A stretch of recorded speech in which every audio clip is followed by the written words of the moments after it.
एक फलों की दुकान पर एक व्यक्ति खड़ा था। वो केले के दाम पूछ रहा था। दुकानदार ने उससे कहा 50 रुपए दर्जन। उसने सेब के दाम पूछे। दुकानदार ने उससे कहा 200 रुपए दर्जन। इतने में ही एक वृद्ध महिला आई। उसने पूछा केले क्या भाव दिए? दुकानदार ने कहा 10 रुपए दर्जन। उसने पूछा सेब क्या भाव दिए? दुकानदार ने कहा 50 रुपए दर्जन। उस महिला ने अपने जेब से कुछ सिक्के निकाले और बड़ी छोटी सी मात्रा में फल लेकर वहां से चली गई। बाजू में जो व्यक्ति खड़ा था वो हैरान हो गया। उसने कहा अभी अभी आपने मुझे केले 50 रुपए दर्जन और सेब 200 रुपए दर्जन बताए और आपने इस महिला को इतना कम क्यों बताया? उस दुकानदार ने जवाब दिया, साहब इसका दुनिया में कोई नहीं है। ये मेरी दुकान पर आती है, मैं कई बार इसकी मदद करना चाहता हूं, इसको दान देना चाहता हूं, इसको फ्री में फल देना चाहता हूं, ये कभी नहीं लेती। इसमें इतना ज्यादा स्वाभिमान है और मैंने देखा है ये जब भी मेरी दुकान आती है उस दिन मेरी बिक्री कई गुना बढ़ जाती है। मुझे ऐसा लगता है ये मेरी दुकान आती रहे, ये मुझसे लेती रहे। इसकी मैं जैसे ही मदद करने की सोचता हूं मुझे लगता है ऊपर वाला उस दिन मेरी मदद करने लग जाता है। इसलिए मैं हमेशा इसको वो भाव बताता हूं जिस भाव पर ये फल लेके चली जाए और ऊपर वाला मुझ पे मेहरबान हो जाए। साथियों, कहावत है, जब आप दूसरों को देने के लिए अपनी जेब खोलते हैं, ऊपर वाला आपको देने के लिए अपना दिल खोलता है। एक अच्छे आदमी के पास धन आए 100 लोगों का भला होगा, एक बुरे आदमी के पास धन आएगा दुनिया में किसी का भला नहीं होगा। साथियों, यूरोप का एक रेस्तरां ध्यान आता है मुझे। बीच में जब अनेक बार कहानियां आई जिसमें यूरोप के एक रेस्तरां की बात आई, मैंने व्यक्तिगत रूप से उस रेस्तरां को विजिट किया। मैं वहां का आंखों देखा हाल बता रहा हूं। जब भी उस रेस्तरां में कोई व्यक्ति जाकर एक कॉफी ऑर्डर करता है अपने लिए, तो एक कप कॉफी मेरे लिए और एक कप कॉफी एनोनिमस के लिए।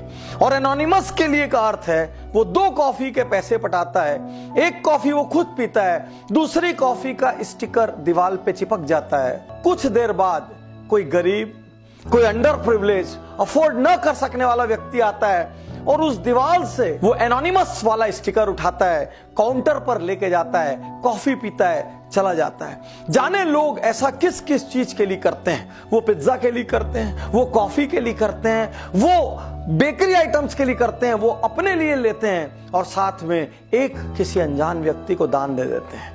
मैं धन्य हूं ऐसे देशों की मानसिकता पर, मैं धन्य हूं ऐसे लोगों की मानसिकता पर जहां इस तरीके की सोच है। आज मैं आपसे कहना चाहता हूं, यदि ऊपर वाले ने आपको सामर्थ्यवान बनाया है, जितनी सामर्थ्य हो दिल से दान करेंगे ना, 1 रुपए भी लाख रुपए के बराबर काम आएगा। और साथियों, एक बात आपसे और कहना चाहता हूं, जीवन में कभी कभी कभी रिटायर होने की मत सोचना।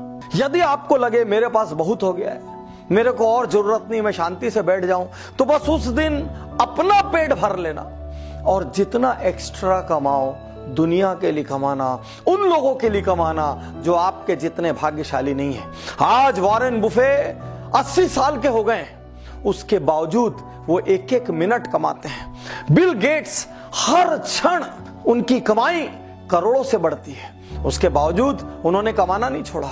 ये दुनिया के सबसे विनम्र लोग हैं, ये खुद पे सबसे कम खर्च करते हैं, आज भी अपने पुराने घर में रहते हैं, आज भी सामान्य गाड़ियों में चलते हैं, आज भी लोवेस्ट लग्जरी में जीवन व्यतीत करते हैं, लेकिन ये कमाने में यकीन करते हैं क्योंकि उन्होंने दुनिया को बदलने की ठान ली है। किसी ने मलेरिया को मिटाने का ठाना है, किसी ने पोलियो को मिटाने का ठाना है, किसी ने हेपेटाइटिस मिटाने का ठाना है, किसी ने एड्स मिटाने का ठाना है, किसी ने प्रकृति बचाने का ठाना है। इन सब ने कुछ ना कुछ ठाना है। इसलिए यदि आप में कमाने की काबिलियत है मेरे दोस्त, तो कभी रिटायर मत होना। जीवन की अंतिम सांस तक कमाना, उन लोगों के लिए कमाना जो आपके जितने भाग्यशाली नहीं है। आज आपको संकल्प देता हूं, कल ही कुछ दान कीजिए। किसी को कुछ धन दान कीजिए, किसी को कहीं कुछ सेवा दान कर दीजिए, किसी को कोई दवाई दान कर दीजिए, किसी को शिक्षा दान कर दीजिए। कब तक अपने हाथों को ऐसा रखोगे? कभी मंदिर में मांगते हो, कभी मस्जिद में मांगते हो, कभी गुरुद्वारे में मांगते हो। अरे हाथ ऐसा करने की जगह हाथ ऐसा कर दो। जिस दिन हाथ लेने वाले की जगह देने वाला हो गया ना, उस दिन ऊपर वाला आपकी चिंता खुद करेगा। और जब ऊपर वाला किसी की चिंता करता है तो उसको अपनी चिंता करने की जरूरत नहीं पड़ती। और हो सके तो अपने प्रॉफिट का या और बड़ा करना हो तो अपने टर्नओवर का छोटा सा एक हिस्सा संसार के लिए रख देना। आपके साथ जो आपकी टीम काम करती है, ISR, इंटरनल सोशल रिस्पॉन्सिबिलिटी, दुनिया में बड़ी बड़ी जगह बड़ी बड़ी चीजें बनाइए, लेकिन आपकी अपनी टीम के लोगों की फिक्र करिए। यदि आपके स्टाफ में किसी का बच्चा ब्रिलियंट है, शिक्षा नहीं ले पा रहा है, उस बच्चे की शिक्षा की जिम्मेदारी ले लीजिए। यदि आपके स्टाफ में किसी की बिटिया की शादी हो रही है, वो सक्षम नहीं है, तो अपनी कंपनी में कन्यादान का एक छोटा सा फंड रखिए। यदि आपके यहाँ कोई बीमार पड़ता है तो वो बीमारी से उसकी पूरी इकोनॉमी गड़बड़ा जाती है, तो उसका मेडिकल इंश्योरेंस कराइए। यदि ना कराया हो, यदि संभव ना हो, तो कम से कम उसकी हारी बीमारी में कुछ दान कीजिए। आपसे अपील करता हूं, बिना एक क्षण की देर किए आज ही दान स्टार्ट करिए। जीवन का कोई भरोसा नहीं। यदि ये वीडियो आप तक किसी के माध्यम से पहुंचा हो तो प्लीज YouTube पर जाइए, उज्जवल पाटनी चैनल को सब्सक्राइब करिए। एक बात और कहना चाहूंगा, इस वीडियो को आप सैकड़ों हजारों लोगों तक पहुंचाइए।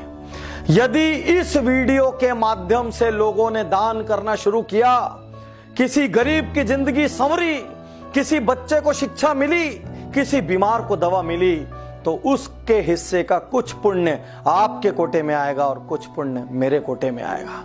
आइए मिलजुल कर एक शानदार दुनिया बनाएं। शुक्रिया, धन्यवाद, थैंक यू।